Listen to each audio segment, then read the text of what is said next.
দেশ নেত্রী বেগম খালেদা জিয়াকে তার হাতের উসিলায়, তোমার কোনার উসিলায় বাংলাদেশের মানুষ চায় আমাদের মাঝে আরো দীর্ঘ হায়াত থাকুক।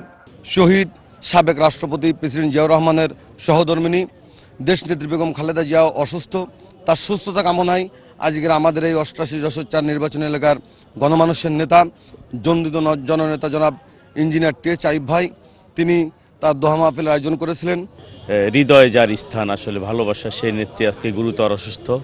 সেই জন্য আমরা ছুটে এসেছি আমাদের নেতা ইঞ্জিনিয়ার টি এইচ আইয়ুব সাহেবের ডাকে বাগারপাড়ে এসেছি, এবং আমাদের সাথে অনেক নেতারা সেখানে এসেছেন। আপনি দেখেছেন যে এই দোয়ার অনুষ্ঠানে প্রায় 10-11 হাজার লোকের আজকে উপস্থিত হয়েছে।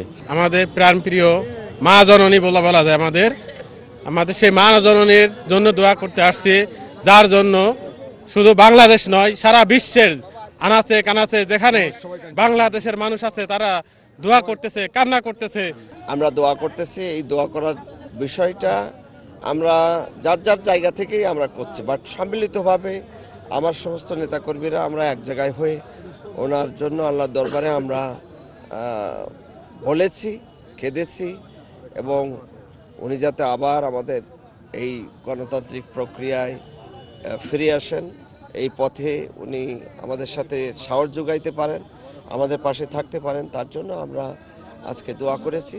আয় আল্লাহ তুমি সুস্থতা দান করে দাও, আয় আল্লাহ তুমি সুস্থতা দান করে দাও, চলাফেরার ক্ষেত্রে সমস্ত বালা মুসিবত থেকে তুমি হেফাজত করো।